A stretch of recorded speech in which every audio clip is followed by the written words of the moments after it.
स्वर्ग में दुर्योधन ने पूछा, अगर मैं इतना ही गलत था। स्वर्ग में दुर्योधन और कृष्ण का संवाद।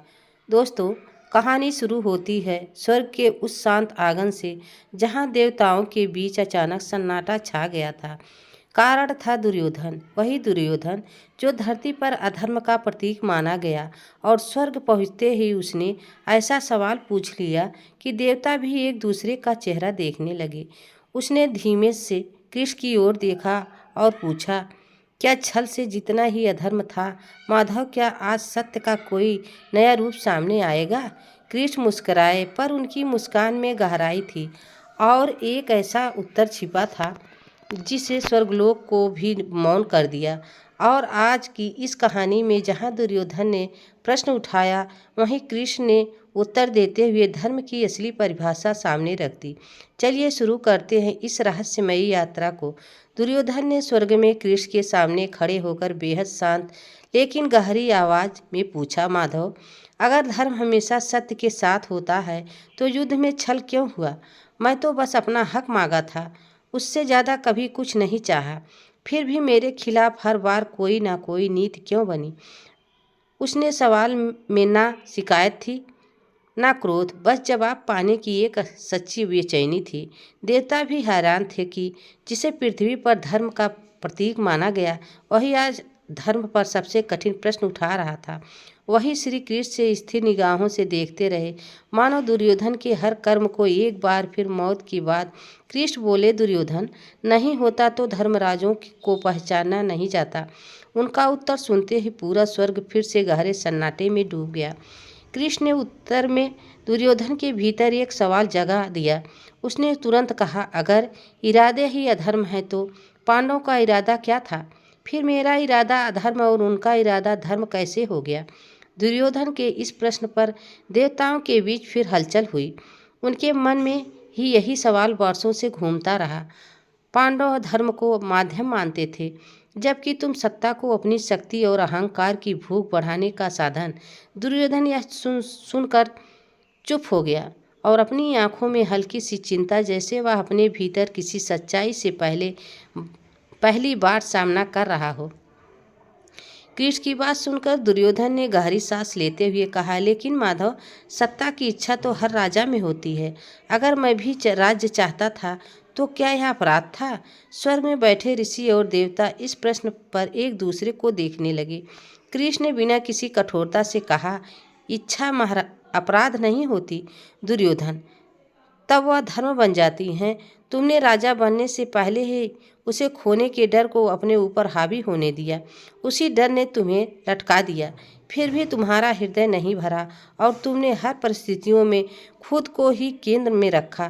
दुर्योधन के चेहरे पर पहली बार एक खामोशी झलक रही थी, मानो सत्य उसके मन के द्वार पर दस्तक दे रहा हो। कृष्ण की बातें सुनकर दुर्योधन की आंखों में हल्की बेचैनी तैर गई। तो क्या पांडवों के भीतर कोई कमजोरी नहीं थी?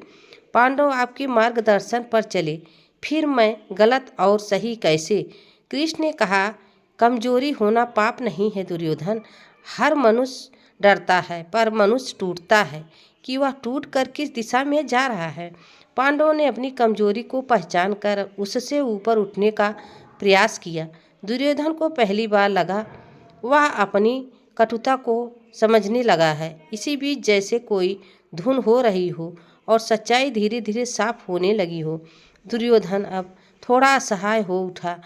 उसने धीरे से कहा, लेकिन माधव, आखिरी युद्ध क्या वह नियम तोड़ने जैसा नहीं था? आपने भीम को संकेत दिया कि मेरी जांघ पर वार करे। फिर बोले, दुर्योधन, नियम युद्ध से पहले बनाए जाते हैं, पर धर्म युद्ध के दौरान तय होता है। तुमने खुद जीवन भर नियमों को अपने हिसाब से मोड़ा, चाहे द्रौपदी का अपमान हो या भीष्म, द्रोण और कर्ण को धर्म के लिए मजबूर करना। जब कोई व्यक्ति नियमों का सम्मान नहीं करता, भीम का वार तुम्हारे कर्मों का फल था, परिणाम नहीं। दुर्योधन ने यह सुनते ही नजरें पहली बार झुका लिया। उसने स्वीकार किया कि परिणाम वही था जो उसके कर्मों ने खुद तय किया था। कृष्ण के शब्द दुर्योधन के भीतर गहराई तक उतर गए। उसने थोड़ा रुका, फिर शांत स्वर में कहा, माधव, अगर मैं गलत था तो मेरे साथ जुड़े लोग भी तो महापुरुष थे, अधर्म के मार्ग पर थे। यह सवाल सुनते ही देवताओं ने कृष्ण से धीमे आवाज में कहा, महान होना और सही होना दोनों एक नहीं। भीष्म और द्रोण धर्म जानते थे और तुम्हारे प्रति मोह ने उनकी दृष्टि, उनके ज्ञान को बेकार बना दिया था। पर उनका निर्णय कमजोर था। कर्ण वीर था, दानवीर था, पर उसका वचन तुम्हारे प्रति अनिष्ठा बन गया। महान लोग भी जब गलत व्यक्ति का साथ चुन लेते हैं तो उनकी महानता भी धर्म को नहीं रोक पाती। दुर्योधन को अपनी गलतियों का समझ आया। उनके मन में एक और गहरी चोट लगा दी। दुर्योधन ने पूछा, अगर मैं इतना ही गलत था तो फिर स्वर्ग क्यों मिला? देवता भी शांत हो गए, क्योंकि यही प्रश्न वर्षों से मित्रों के बीच दबा पड़ा था। कृष्ण ने कहा, दुर्योधन, धर्म तुम्हारा कुछ कर्मों में था पर तुम कर नहीं पाए। तुम योद्धा थे और अपनी वीरता में कभी पीछे नहीं हटे।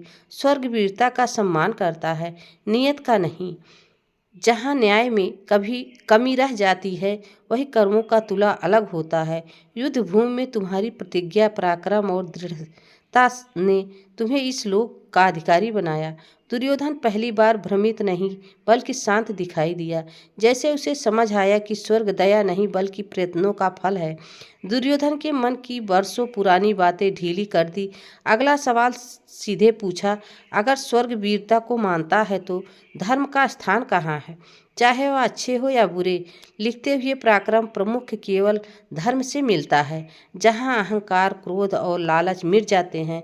स्वर्ग तुम्हें वीरता के कारण मिला, पर मोक्ष इसलिए नहीं मिला क्योंकि तुम्हारा मन अभी भी आरोपों से भरा है।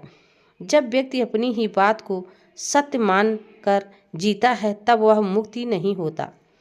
दुर्योधन धीरे से सर झुका कर बोला, तो क्या मैं सिर्फ सत्य के साथ जीत रहा हूँ? कृष्ण ने कहा, सच अधूरा हो जाए तो वही जीवन को भड़का देता है। दुर्योधन अब पूरी तरह शांत हो चुका था। उसकी आवाज़ में पहली बार कठोरता नहीं बल्कि सच्चाई जानने की इच्छा थी। उसने पूछा, माधव, अगर मैं अधूरे सत्य में जी रहा तो क्या कभी मौका था कि मैं सही मार्ग पर चलूं? मेरा भाग्य पहले से तय था। कृष्ण ने हल्की मुस्कान के साथ कहा, भाग्य तो केवल राह देता है दुर्योधन, चलना हमेशा मनुष्य तय करता है।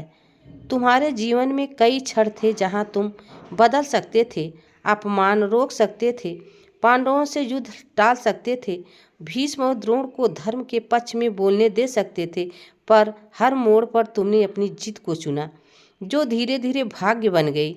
दुर्योधन ने आंखें बंद कर ली, मानो पहली बार उसे समझ आया हो कि जीवन उसे हर बार चेतावनी देता रहा पर उसने सुना नहीं। दुर्योधन की आंखों में अब विरोध नहीं था। दुर्योधन ने कहा, माधव, अगर मैं बदल सकता था तो क्या आप मुझे रोक नहीं सकते थे? क्या आप चाहकर भी मुझे अधर्म से दूर नहीं ले जा सकते थे? कृष्ण शांत थे पर बेहद गहरे स्वर में कहा, मैं मार्ग दिखा सकता हूँ दुर्योधन, लेकिन चलना हमेशा मनुष्य को ही होता है।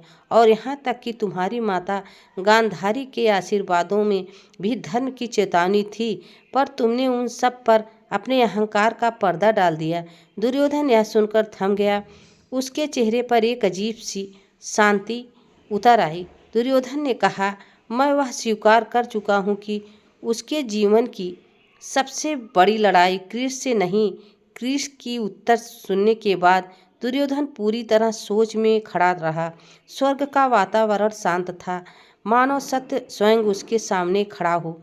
उसने धीमी आवाज में कहा, तो मेरी हार किसी योद्धा से नहीं। कृष्ण ने सिर हिलाते हुए कहा, मनुष्य का सबसे बड़ा शत्रु अहंकार होता है। दुर्योधन की आंखों में पहली बार पक्ष और दूसरे समझ का भाव दिखाई दिया। उसने स्वीकार किया कि युद्ध उसने पांडवों से नहीं बल्कि खुद के अहंकार से हारा है और संकुचित दृष्टि से हराया। कहानी यहाँ खत्म नहीं होती, क्योंकि यह सवाल हर इंसान के जीवन पर भी लागू होता है। क्या हम फैसला धर्म से लेते हैं या अपने अहंकार को अधर्म का नाम देते हैं? दोस्तों, यह वीडियो आप सबको कैसी लगी कमेंट में ज़रूर बताना। चैनल पर नए हो तो लाइक सब्सक्राइब ज़रूर करना। तब तक के लिए राधे राधे, जय श्री कृष्ण, धन्यवाद।